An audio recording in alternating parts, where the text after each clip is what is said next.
बात करते हैं माइकलसन्स इंटरफेरोमीटर की। हम लोग देखेंगे कि ये एक ऐसी डिवाइस है जिसमें इंटरफेरेंस पैटर्न जो है ऑब्जर्व किया जाता है बाय डिफरेंट अरेंजमेंट्स। हम लोग देखते हैं कि वो अरेंजमेंट क्या है। Michelson's interferometer is an instrument use to study the interference of light waves and find its length. और हम लोगों ने उसकी लेंथ को भी फाइंड करेंगे। The principle of Michelson interferometer is based on the division of amplitude. किस पे बेस करता है प्रिंसिपल? डिवीजन ऑफ एम्पलीट्यूड की जो फ्रीक्वेंसीज हैं, किसकी? वेव्स की, वो डिवाइड होंगी। Usually the partial reflection and transmission of light at the boundary of the two medium. तो जो दो मीडियम्स हैं उनमें पार्शियल रिफ्लेक्शन और ट्रांसमिशन ऑफ लाइट अकर होती है बाय यूजिंग माइकलसन्स इंटरफेरोमीटर। और इसी प्रिंसिपल को यूज करते हुए हमें डार्क और ब्राइट फ्रिंजेस ऑब्जर्व होती हैं स्क्रीन पर। आइए देखते हैं कि वो अरेंजमेंट क्या है। The essential parts of the interferometer devised by Michelson's. These are the two plane mirrors M1 and M2। दो प्लेन मिरर्स हैं and two glass plates A and B। The plate A is slightly silvered on the back so that light which falls surface half is reflected and half is transmitted. जो plate ए है उसको back से silvered किया गया है ताकि light का कुछ हिस्सा रिफ्लेक्ट हो सके और कुछ ट्रांसमिट हो सके। The mirror M1 is movable and the mirror M2 is fixed. A beam of monochromatic light from the source S fall on the plate as it is splitted into two parts. जो monochromatic light है वो fall करेगी plate के ऊपर जो कि दो parts में डिवाइड है। The first part is reflected from plate. First part reflect हो जाएगा and the mirror M1 after reflection from the mirror M1 तक जब पहुंचेगी लाइट तो उसके बाद जब रिफ्लेक्शन होगा this part transmits to the plate A. वो जो बाकी पार्ट है लाइट का जो कि रिफ्लेक्ट हुआ है वो क्या हो जाएगा? ट्रांसमिट हो जाएगा, रिफ्लेक्ट हो जाएगा and इंटर्स the I through the telescope. और जहां से उसको ऑब्जर्व किया जा रहा है आई जो कि ऑब्जर्वर की है वहां तक टेलीस्कोप से पास होते हुए पहुंच जाएगी। द सेकंड पार्ट, जो सेकंड पार्ट है लाइट का, ट्रांसमिट्स थ्रू द प्लेट ए। फिर वो प्लेट ए में से ट्रांसमिट करेगी and inwards the mirror M2। और किस तरफ जाएगी? M2 की तरफ। आफ्टर रिफ्लेक्टिंग फ्रॉम देयर, जब वहां से लाइट रिफ्लेक्ट होकर वापस आएगी, this ray comes to the plate from which it again reflected.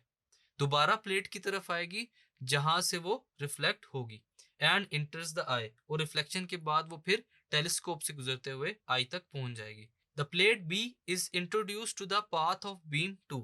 जो प्लेट बी है वो कंपनसेटर प्लेट की तरह बिहेव करेगी to equalize the path length of beam 2 in glass. ताकि जो बीम 2 है उसके पाथ डिफरेंस या पाथ लेंथ को इक्वलाइज किया जा सके। किसमें? ग्लास में। If the path difference between the two parts of light is either integral multiple of wavelength lambda, then constructive interference take place. अगर path difference कितना होगा? Integral multiple of lambda wavelength. So brightness will be observed. तो हमारे पास screen में brightness observe होगी in terms of path difference d is equal to 0, 2 lambda, 3 lambda. d is equal to m lambda. But if the path difference between the two parts of light is odd integral multiple, अगर जो path difference है वो odd integral multiple होगा किसके? Half wavelength के, then destructive interference में occur and darkness will be observe. तो हम लोग डार्कनेस फ्रिंजेस को ऑब्जर्व करेंगे। उसके लिए जो पार्ट डिफरेंस है वो कितना है? d is equal to lambda by 2, 3 lambda by 2, 5 lambda by 2 and 7 lambda by 2। Formula है हमारे पास d is equal to m plus 1 by 2 into lambda. Let the two mirrors M1 and M2 are at equidistance from plate A.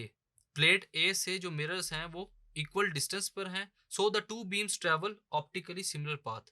इस वजह से क्या होगा? जो दो बीम्स है वो सिमिलर पाथ में ट्रेवल करेंगी यानी कि एक साथ। Here plate B is use to introduce the same retardation. अब इस दफा हम लोग प्लेट B को किस लिए यूज करेंगे? सेम रिटार्डेशन जो कि हम लोगों ने पहले यूज की थी in beam 2 as introduce in beam 1, जैसा कि हम लोगों ने पहले बीम 1 में बात की थी। By its two passages through plate A, ताकि वो प्लेट ए से इजीली पैसेज हो सके। So the part difference between the two beams of light is 0।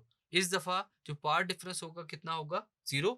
और ब्राइट फ्रिंज जो है वो ऑब्जर्व की जा सकेंगी ड्यू टू कंस्ट्रक्टिव इंटरफेरेंस।